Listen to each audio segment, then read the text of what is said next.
नमस्कार शेतकरी मित्रांनो, स्वागत आहे आमच्या शेतकरी मित्र 1994 होतात. शेतकरी मित्रांनो, भारत कृषीप्रधान देश म्हणून ओळखला जातो, म्हणून शेतीला खूप महत्त्व आहे. म्हणून शेती हे शेतकऱ्यांचे खूप महत्त्वाचे उत्पादनाचे साधन आहे. शेतकरी मित्रांनो, एप्रिल मे महिन्यांदरम्यान बऱ्याच ठिकाणी पाण्याची टंचाई असते.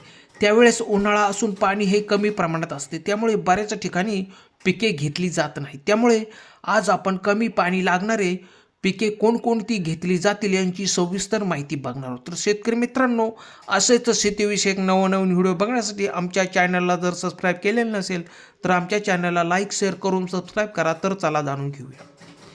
शेतकरी मित्रांनो, दुष्काळी भागात पाण्याचे व्यवस्थित नियोजन करून जर शेती केली तर खूप फायदेशीर ठरते. त्यासाठी ठिबक सिंचनाचा वापर करणे फायद्याचे ठरते.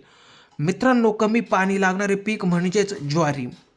तुम्ही ज्वारीची लागवड सहज करू शकता. महाराष्ट्रामध्ये ज्वारीचे अनेक प्रकार आहेत, जसे की मोतीचूर, काळाबोंडी, लालबोंडी, हायब्रिड ज्वारी. खरीप हंगामातील ज्वारीच्या वाणांमध्ये SPH 1635चा समावेश आहे. शेतकरी मित्रांनो, रब्बी हंगामात फुले अनुराधा, फुले माऊली, फुले सुचित्रा, फुले चित्रा यांसारख्या वाणांची लागवड तुम्ही सहज करू शकता. त्यानंतर आहे मित्रांनो बाजरी. हे पीक कमी पाण्यावर सहज येऊ शकते, जी दुष्काळी परिस्थितीतही चांगली वाढते.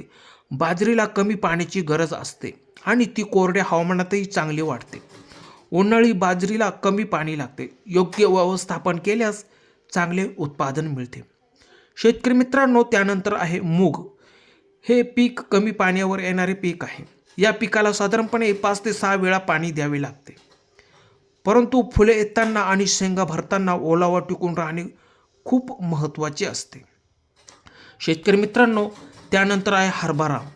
हे पीक कमी पाण्यावर येणारे पीक आहे आणि ते कमी खर्चात चांगले उत्पन्न मिळवून देते. हे पीक बागायती आणि कोरडवाहू दोन्ही प्रकारच्या जमिनीत घेता येते, त्यामुळे बरेचसे शेतकरी हरभरा पीक लागवड करतात. शेतकरी मित्रांनो, त्यानंतरची आहे सूर्यफूल. हे कमी पाण्यावर येणारे पीक आहे, कारण त्याची मुळे खोलवर जातात आणि जमिनीतील पाणी शोषून घेतात.